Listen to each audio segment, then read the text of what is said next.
Assalamualaikum warahmatullahi wabarakatuh. Perkenalkan, nama saya Muhammad Baskara. Saya dari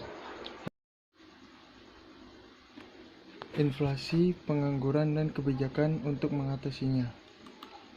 Pengertian inflasi. Inflasi adalah proses meningkatkan harga secara umum dengan terus-menerus, sehubungan dengan mekanisme pasar yang dipengaruhi banyak faktor seperti peningkatan konsumsi masyarakat, likuiditas di pasar yang berlebih sehingga memicu konsumsi atau bahkan spekulasi hingga ketidaklancaran distribusi barang.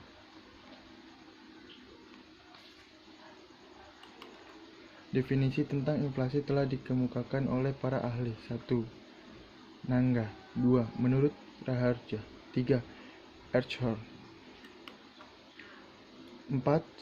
Sukirno. 5. BPS. 6. Secara umum, inflasi adalah suatu gejala naik harganya secara terus-menerus berkelanjutan terhadap sejumlah barang. Kenaikan yang sifatnya sementara tidak dikatakan inflasi. Yang kenaikan harganya terhadap satu jenis komoditi juga tidak dikatakan inflasi.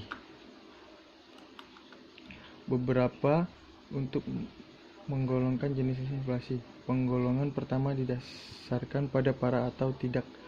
Inflasi tersebut memberikan beberapa macam inflasi, yaitu inflasi merayap, inflasi yang terjadi sekitar 2-3% per tahun, inflasi sederhana, inflasi yang terjadi sekitar 5-8% per tahun, hiperinflasi, inflasi yang tingkatnya sangat tinggi yang menyebabkan tinggi harga menjadi 2 kali lipat atau lebih dan tempo setahun.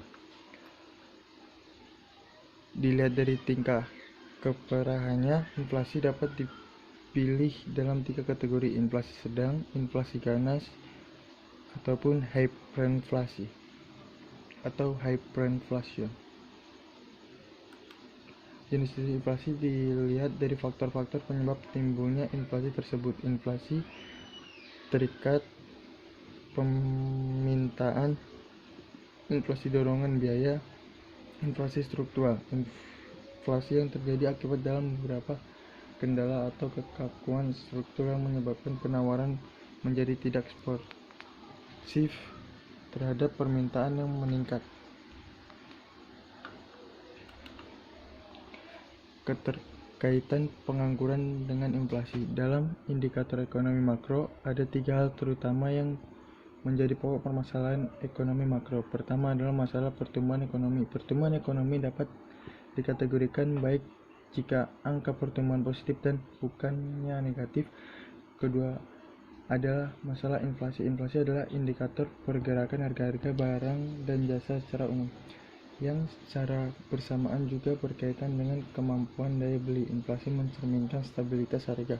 Semakin rendah nilai suatu inflasi, berarti semakin besar adanya kecenderungan ke arah stabilitas harga. Namun masalah inflasi tidak hanya berkaitan dengan melonjaknya harga suatu barang dan jasa. Masalah ketiga adalah pengangguran. Memang masalah pengangguran telah menjadi momok yang begitu menakutkan, khususnya di negara-negara berkembang seperti Indonesia. Negara berkembang seringkali diharapkan dengan besarnya angka pengangguran karena sempitnya lapangan pekerjaan dan besarnya jumlah penduduk. Sempitnya lapangan pekerjaan dikarenakan karena faktor kelangkaan modal untuk berinvestasi. Masalah pengangguran itu sendiri tidak hanya terjadi di negara-negara perkembangan, namun juga dialami oleh negara-negara maju. Namun masalah pengangguran di negara-negara maju jauh lebih mudah diselesaikan daripada di negara-negara berkembang karena hanya berkaitan dengan pasang surutnya business call dan bukannya karena faktor kelangkaan investasi, masalah ledakan kunjung atau masalah pengangguran. Pengangguran adalah orang yang masuk dalam angkatan kerja 15-64 tahun yang sedang mencari pekerjaan dan belum mendapatkannya. Orang yang tidak sedang mencari kerja contohnya seperti ibu rumah tangga, siswa sekolah SMP, SMA, mahasiswa perguruan tinggi, dan lain sebagainya yang karena sesuatu hal yang tidak membutuhkan pekerjaan. Pengangguran atau tunakarya adalah istilah untuk yang tidak bekerja sama sekali sedang mencari kerja. bekerja kurang dari 2 hari selama seminggu, atau seseorang yang sedang berusaha mendapatkan pekerjaan yang layak. Pengangguran umumnya disebabkan karena jumlah angkatan kerja atau para pencari kerja tidak sebanding dengan jumlah lapangan kerja yang ada maupun menyerapnya.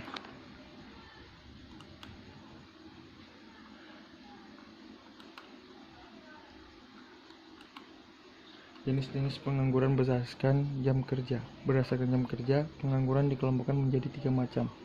Pengangguran terselubung adalah tenaga kerja yang tidak bekerja secara optimal karena suatu alasan tertentu. Setengah menganggur adalah tenaga kerja yang tidak bekerja secara optimal karena tidak ada lapangan pekerjaan. Biasanya tenaga kerja setelah menganggur ini merupakan tenaga kerja yang bekerja kurang dari 35 jam selama seminggu. Pengangguran terbuka, tenaga kerja yang sungguh-sungguh tidak mempunyai pekerjaan. Pengangguran jenis ini cukup banyak karena memang belum mendapatkan pekerjaan padahal telah berusaha mencapai maksimal.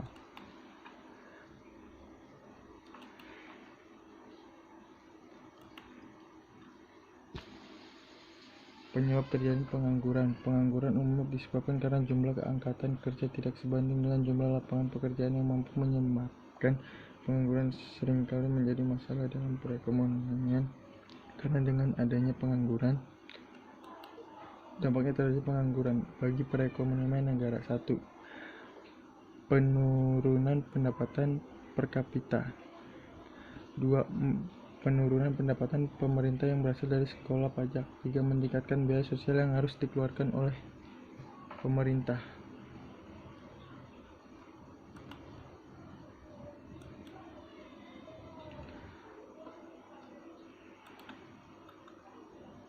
Kebijakan-kebijakan pemerintahan untuk mengatasi pengangguran. Kebijakan-kebijakan pemerintahan untuk mengatasi pengangguran. Adanya bermacam-macam pengangguran membutuhkan berbagai cara, disesuaikan dengan jenis pengangguran yang terjadi, yaitu sebagai berikut. Cara mengatasi pengangguran struktural.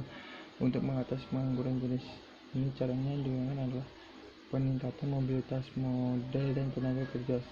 Segera memindahkan kelebihan tenaga kerja dari tempat dan sektornya. Sektor ekonomi dan kekurangan, mengadakan pelatihan tenaga kerja untuk mengatasi formasi kesempatan. Segera mendirikan industri padat karya di wilayah yang mengalami pengangguran yang cukup tinggi. Cara mengatasi pengangguran friksional. Sekian presentasi yang bisa saya sampaikan, kurang lebih mohon maaf. Wassalamualaikum warahmatullahi wabarakatuh.